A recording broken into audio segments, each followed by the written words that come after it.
Russia is using airstrikes in Syria against the Islamic State militant group ISIS. It's changing the global fight against the terrorist organisation in which New Zealand has an interest. Professor of International Relations Robert Patman joins us to explain. Good evening. Good evening, Rebecca. How is Russia changing the fight against ISIS? It entered the fray about 2 weeks ago using air power. President Putin has ruled out the use of ground troops.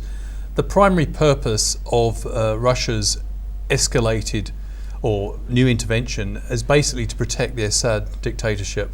Russia has been a long-time ally of the Assad regime, and the Assad regime has been getting the worst of it in recent months. And clearly, it's on the one hand, it's an attempt to protect its investment in the regime in Syria. On the other hand, it's clearly an attempt to weaken the opposition to the Assad regime, which includes ISIS.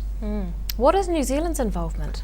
New Zealand is training it's got about 110 military trainers in Camp Taji in Iraq, and the purpose of this deployment is to improve Iraq's performance against the Islamic State.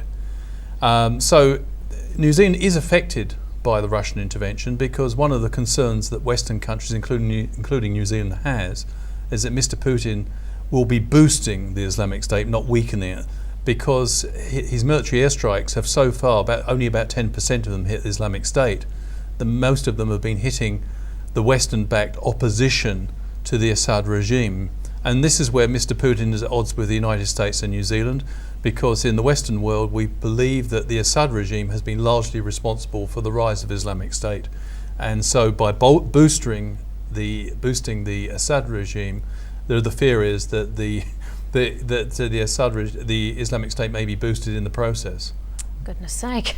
Are our soldiers likely to be fighting against ISIS? I don't think so. We're there for 2 years, according to Mr. Key. Mr. Key made a recent visit to Camp Taji in Iraq, and we're there for 2 years in a training capacity only.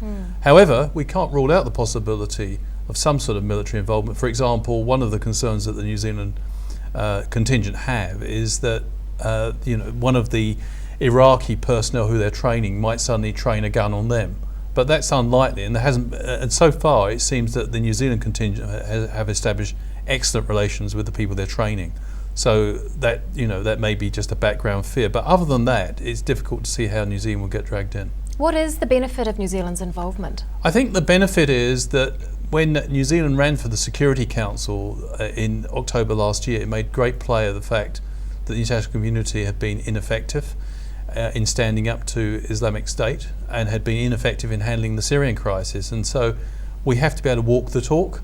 We have to be able to basically play our part. We have a stake in making sure that Islamic State doesn't prevail in the Middle East and dominate the region. What are the consequences if we back away from it? Well, I think Islamic State is not someone else's war or someone else's threat. Their appeal is through the social media, as well as through regional attraction for disaffected people in the Middle East. And I suppose from New Zealand's point of view, if it was to not participate, this could set off a chain reaction that other countries also would not participate. Now, I'm not saying New Zealand alone could start off a chain reaction, but we're already seeing Canada, after its election, back away from airstrikes in the Middle East against Islamic State. So I suppose there's a fear here that since we have a common interest in resisting Islamic State, then New Zealand, because it upholds itself to be a good international citizen, should do its part. And I think particularly given its high profile role in the new UN Security Council. So according to Mr. Key, we're there for the 2 year duration. Professor of International Relations Robert Patman, thank you so much for your time. Thank you.